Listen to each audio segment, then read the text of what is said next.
The Island Boys went from straight up printing money talking 40 grand a day, easy, and way more, to absolutely drowning in debt. You ask if they burned bridges? Yeah, try owing me a cool $150,000.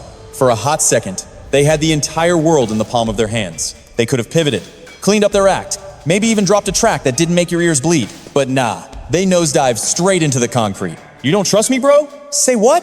Oh my god, what the hell is this? I don't give a damn, bro, stop following me. The TikTok personality, known as Kodiyakredd, is back in handcuffs. A judge just released Frankie Venegas on bail this afternoon for possession of a ghost gun and unauthorized oxy pills. What started as a viral meme spiraled into a freak show of brawls, arrests, cringeworthy interviews, and desperate clawing for relevance. And instead of evolving into legit hip-hop artists, they morphed into a walking cautionary tale of exactly what not to do. After your 15 minutes of fame are up. Hey, I'm the Noctis View, bringing you weekly YouTube documentaries. And today, we're dissecting the chaotic rise and the even messier collapse of the Island Boys. We're covering everything that led to their demise and where they stand today. Though, with the benefit of hindsight, it's hard not to wonder if they were doomed from day one. The twins, Flyysoulja, Venegas and Frankie Kodiyakredd had a rough start. Their father passed away from a heart attack when they were just 6 years old. With no father figure to steer the ship, they drifted into a life of crime at an early age, getting mixed up in everything from burglary and theft to assault, battery, and even grand theft auto. We were just out there causing trouble. Yeah, our mom made sure we had a roof over our heads. And the essentials, but even the cops knew, like the local PD knew that our mom couldn't control us. We were completely off the rails. She did everything she possibly could, but we were wild. We just thought we could do whatever we wanted and get away with it. Because when you're a kid, you know, it's just a slap on the wrist when you first enter the system.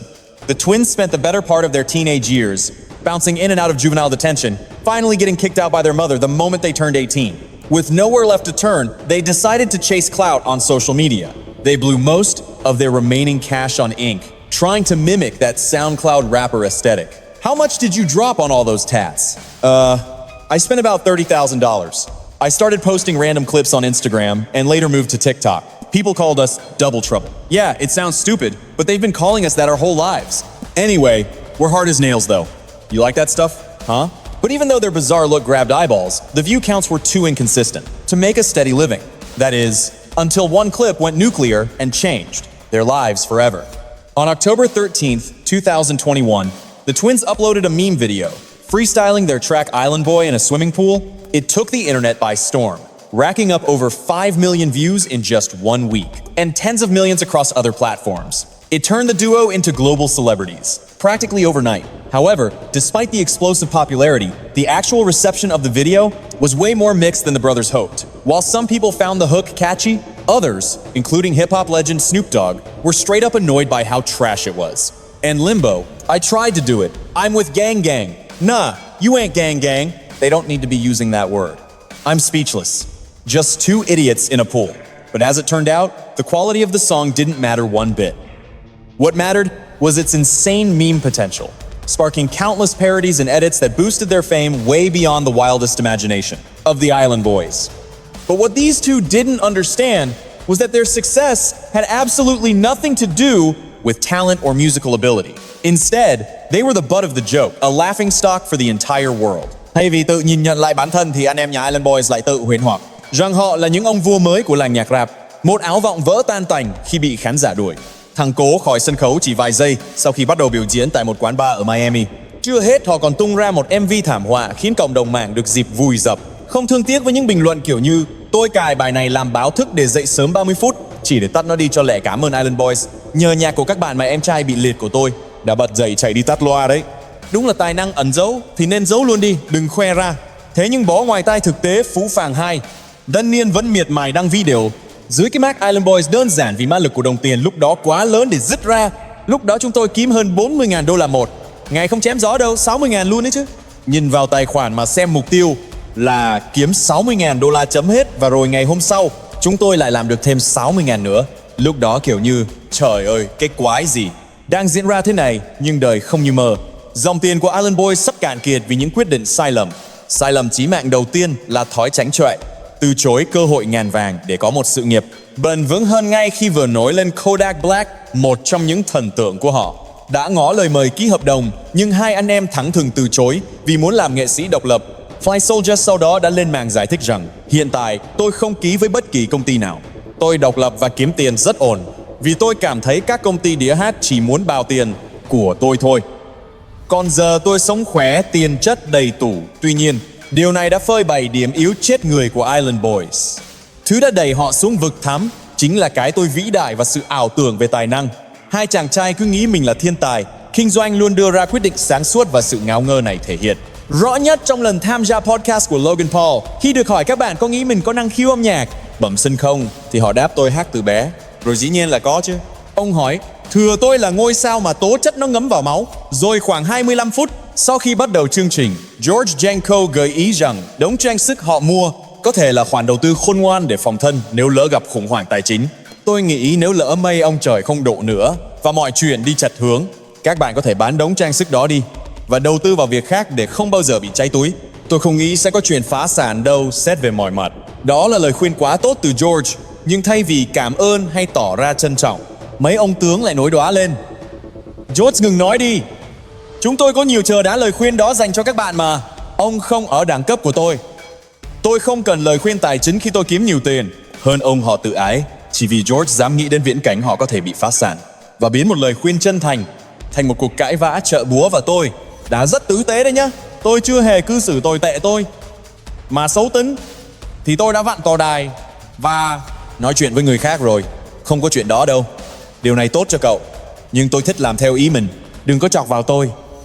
Tôi có thể làm căng đấy. Tôi đang cho các cậu lời khuyên tốt mà các cậu cư xử như những kẻ ngốc. Và George vẫn tiếp tục nói, tôi sẽ bỏ về đấy, tôi ngồi ngay đây này. Các cậu định nói cái gì, đang đe dọa tôi à? Tôi đang ngồi ngay đây, không ai đe dọa cả. Cậu nói sẽ không ngại va chạm mà. Ở đây không ai diễn đâu, định dọa tôi sợ hay gì? Tôi không ngán cậu đâu. Người anh em, kết cục là cả hai ưỡn ngực bỏ về để bảo vệ cái tôi mong manh. Thôi tôi đi đây, tôi đang khuyên chân thành mà ông bạn tôi ổn với điều đó. Tuy nhiên nhìn vào những gì xảy ra sau đó, lời khuyên của George thực sự là phao cứu sinh. Ngay sau màn thể hiện bốc đồng đó, những tin đồn về Island Boys bắt đầu nổ ra là bố của bạn. And just like that, the insane cash flow vanished the second their 15 minutes of fame expired. Their viewership tanked to a pathetic sliver of what it used to be. And the club bookings? Absolute zero. Even the internet trolls who used to thrive on roasting them got bored and found new targets to harass. By the time the twins actually grasped how screwed they were, the ship had already sailed. Instead of banking that cash for the inevitable crash, they blew nearly every cent coming in on leased supercars and flashy chains just to keep up appearances on the gram. But it gets worse. They literally pawned off the ownership of their one-hit viral track to a guy named Chex the Star. So when the royalty checks dried up, they were left with empty pockets. Desperate to cling to the spotlight, the Island Boys started acting completely unhinged, spiraling into chaotic stunts, like staging a totally fabricated civil war between brothers just to see who could claim credit for their fleeting stardom. You want to be me? You're trying to copy my whole flow? You want it all? I'm the captain now. I made the Island Boys. All you did was create the drama. I was the one who said, let's hit the Airbnb. I built this brand to switch the game up. I made the bars famous. Right. And despite believing that storming off the impulsive set was a genius marketing move, do you regret walking out? Hell no! I don't regret it. I probably got 5 times the clout from that clip than I would have by just sitting there having a normal conversation. They just didn't get it. This level of delusion is exactly why they crashed and burned. Nobody wants to root for entitled narcissists who think they are God's gift to the world just because the algorithm blessed them. One single time. There was a comment under a video that summed up their existence perfectly. These guys are the ultimate proof that the internet loves making the wrong people famous. Even then, the Island Boys had a golden ticket to salvage their dying career. They were sitting on millions of followers across platforms. All they had to do was give those fans a reason not to unfollow. There was a clear path open, where they could have actually ground it out in the studio to become respected rappers. But that requires actual effort, something. These two clearly have an allergy to. Instead of work, they chase the next cheap dopamine hit, hoping to secure another bag without lifting a finger. And after brainstorming their next move, Flyysoulja and Kodiyakredd found the ultimate shortcut. But spoiler alert, this brilliant plan blew up, in their faces, completely incinerating whatever tiny shred of dignity they had left online. In April 2023, they dropped a bombshell by launching a joint spicy subscription page via a tweet that has since been scrubbed. While most people prayed it was just a sick troll job, it turned out to be 100% legit and way more twisted than anyone expected. Over the next few months, the twins kept spamming explicit content featuring girls and, disturbingly, featuring each other, all to hype up their page. But that was just the warm-up. On August 1st, 2023, a clip of them literally making out started flooding timelines, triggering a collective gag reflex worldwide. It was vile on every level. But technically, it worked. The Island Boys were trending again, strictly for being gross. In their warped minds, this was a massive W. People already hate us, so let's give them ammo. We knew if we kissed, the internet would lose its mind, so we cashed in on the shock value. But before they could pop the champagne on their newfound infamy, the buzz died faster than they anticipated, leaving them stranded for the second time with zero steady cash flow.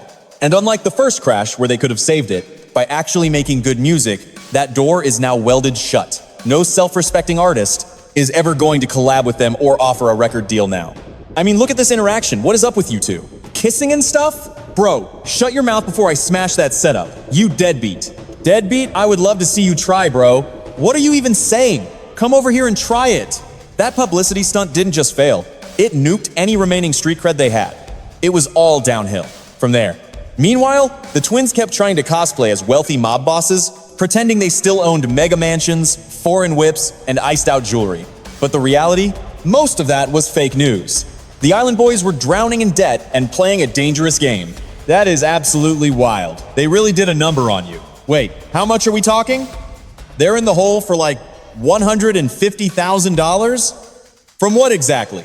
Your commission cut? Straight from the cameo earnings. Yeah, that is literally the only cash flow they have left. Maybe a tiny bit of change from TikTok, but that's it. But let's be real, the well has run completely dry at this point. Despite trying everything in the book, the twins just couldn't keep the charade going. They couldn't fake that rich kid lifestyle forever. As the days went by, the desperation started to reek, getting worse and worse. They even slashed their booking fees from $135 all the way down to a pathetic $30. It was a Hail Mary play, just to scrape a few pennies together. But when even that flopped, they decided to link up with Jack Doherty. It was a desperate bid to claw back some relevance. Yet, even in that situation, they couldn't resist the urge to start drama, picking fights at every single turn, willing to do absolutely anything for that one viral clip to keep their names in the headlines. I get what you're saying, but nobody out on the street. Yo, oh crap, cut it out, stop it. Stop what? Huh? What? Yo, chill out, what the hell is this, man? Hands off, do not touch me. What? Bro, what? Dude, what? Oh my god. Things escalated so badly that we actually reached a point where the duo was actually accused of striking Jack's girlfriend. I appreciate all the cash I made off your backs. It was sweet, yeah. You guys basically worked for me. Nice try, moron. Nice try. Yeah, with me. Standing right here. Let's roll. But as you can probably guess, hitching their wagon to Jack Doherty was a massive mistake from the jump, especially if they had any hope of winning back even a sliver of their audience. And with Jack losing everything himself, the Island Boys found themselves digitally homeless once again, forcing Alex and Frankie to sink to new lows of desperation, trading whatever dignity they had left for a fleeting moment of clout. Take Alex. He actually welcomed a baby a few months ago. Tragically, the newborn wasn't in perfect health and had to be admitted to the NICU for recovery. But instead of focusing on his wife and child, Alex decided to exploit his son's tragic health struggles just to farm views on TikTok. So may God be with me always, and let's get into reading this. Thankfully, the baby pulled through and is doing much better now, but that only gave Alex more ammunition to use the kid as a prop for content. I think he looks fly. Yeah, he looks a lot like me. At least he's spending time with his wife and kid, Frankie's. Situation, on the other hand, is 10 times worse. The TikTok personality known as Kodiyakredd is in hot water with the law again. A judge released Frankie Venegas on bail this afternoon after he was caught with a weapon, with a scratched-off serial number and a stash of oxy pills. Remember, he was arrested back in May 2023 for domestic battery, allegedly slapping his girlfriend before shoving her into the shallow end of a pool, injuring her chin. More recently, he was cuffed again in February 2025 after officers discovered narcotics and a ghost gun inside his vehicle. A few months back, Alex and Kay dropped a video updating everyone on Frankie's situation, and according to them, the guy is practically living on the streets, at this point due to his addiction. He's facing eviction, hasn't paid a single bill, even his mom would have told me before. And listen, this is exactly why you don't use. They also claimed that payments were missed on the cars the twins had purchased, for months. which tanked Alex's credit score along with him. He completely wrecked Alex's credit. Just tanked Alex's credit rating, leaving us so lost while we're trying to find a house. It's not even his fault. It's all on his brother because he didn't make the car payments. For 4 months. We could literally play you the voicemails from the dealerships calling him every single day, asking where the money is. Unfortunately for the duo, the internet has absolutely zero sympathy left for either of them, with comments flooding in saying, this is exactly why you don't start a business with your twin brother, and that they should have listened to George Janko's financial advice.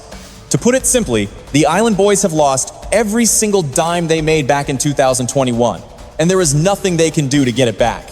Their ego, their arrogance, and their shady antics have completely torched every opportunity they could have had once the meme finally died out. The only option left for them now is to slowly fade into internet obscurity, where the only thing people will remember, that was the exact moment their innocence was incinerated by the Island Boys' leaked footage on Twitter. And honestly, even if he somehow miraculously scrubbed his memory clean, it is just a matter of time before he spirals right back into that same pathetic, rock-bottom nightmare.